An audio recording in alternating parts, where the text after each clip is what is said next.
Hello everyone, welcome back to the Batfeed, your source for Batman news, lore, and so much more. Today I'm going to do a little collector's spotlight on some of the things that I got in the past week and a half. So I'll do a little bit of reviews.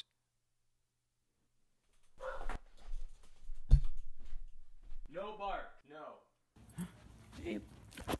I'll be doing some action figure reviews, as well as show off a couple new prints that I got recently from artists on Instagram. So for those of you who don't know, I'm a huge fan of Batman White Knight by Sean Gordon Murphy. I just absolutely love the writing, the art style, the way the characters are portrayed. So naturally, when the Batman White Knight toy line was announced, I was absolutely over the moon.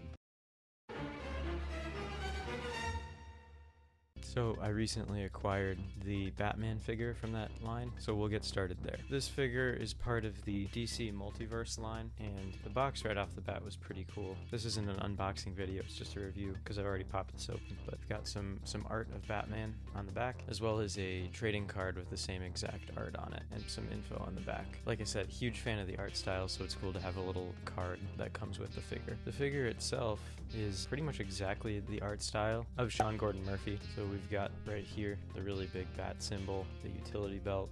The cape is pretty cool. It's got different tendrils coming off of it. What I love about this figure and about this version of Batman is the collar around his mask. Kind of reminiscent of Batman in Gotham by Gaslight, but also really close up here. He's got like a little knife tucked into his utility belt. One of the other things that I thought was kind of funny about this character was just like how high up his boots go. They take up pretty much 3/4 of his leg, but it looks pretty cool, so that's awesome. He's got the bat spikes on his costume, as well as some down here on his feet, which I honestly didn't know about, so maybe I just wasn't paying close enough attention when I was reading it.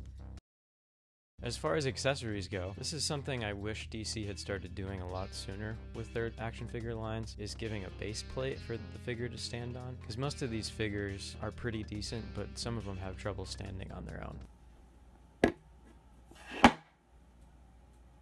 So giving us a little plate for him to stand on is very nice. He comes with a few tools and gadgets. We've got the grapnel gun. It's kind of in the style of Batman the Animated Series. But one of the cool things about this is that there's this little hook here, and the grapnel gun goes right on that hook. So you can just have it there, and if you wanted to say what I'm gonna use him for stop motion. Having him be able to reach over and grab something off of his belt is pretty nifty. It also comes with a rope with a batarang tied around it. That can also hang on his belt. Kind of just looks like that. So he could have that hang in there and grab it. And then he also comes with an extended launched batarang grappling hook. You can wrap it around his arm, or you can wrap it around the grapnel gun. It doesn't actually go into the grapnel gun, but I still think it looks pretty cool. The second figure that I got this past week was actually not a Batman figure, but a G.I. Joe classified series figure of Scarlet by Hasbro. And the reason for this isn't what you might think. I don't know what you'd think. But basically what it boils down to is I want to have my brother, who does customizations on figures,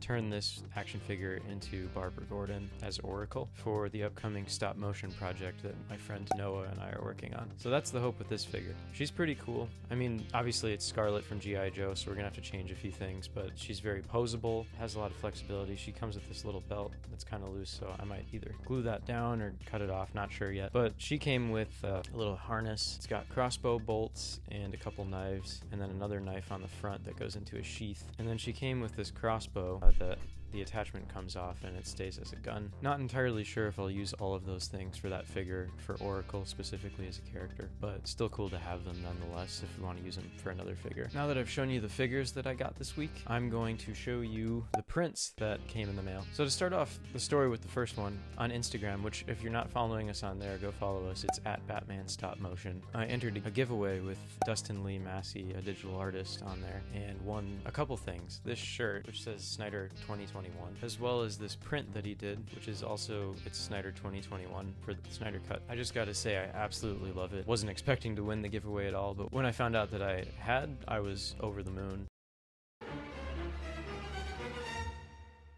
So go check out at Dustin Lee Massey on Instagram. Check out his work. He's got some really cool stuff, and I would recommend following him and his work. What I love about it is it's got Superman kind of like front and center, the logo for the Snyder Cut 2021. Got Henry Cavill, Ben Affleck, Gal Gadot, Ray Porter. Ray Porter, for those of you who don't recognize that name, is the guy who will be playing Darkseid in the upcoming Snyder Cut on HBO Max. So it's cool that he included him on there, and I'm really excited for the Snyder Cut whenever that's coming out. The second print that I got this week was by Jeremy Engel on Instagram, and I would definitely recommend checking his work out. His Instagram handle is @PopsJeremy, and he's got some really cool original work, Batman and otherwise. The print that I got specifically was a Batman print that I believe was painted with coffee, and when I saw it, I'm a coffee fanatic, so I just had to have it. It's a clever print, so I'll just pull it up and show you guys.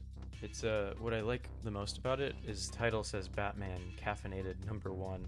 So the joke here, I'm guessing, is just Batman is never that smiley, obviously. So this is him on caffeine. And then if you look really closely, he signed it, and it says Caffeine and Justice down there, and the date and his signature. I'm really excited to frame this one and hang it up somewhere with my collection.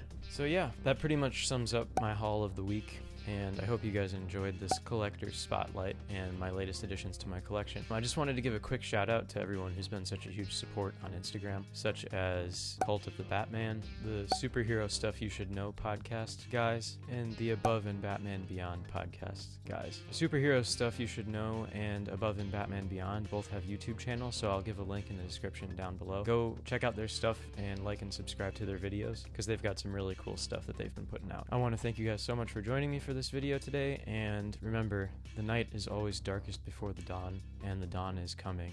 I'll see you guys in the next episode, and I hope you have a great day.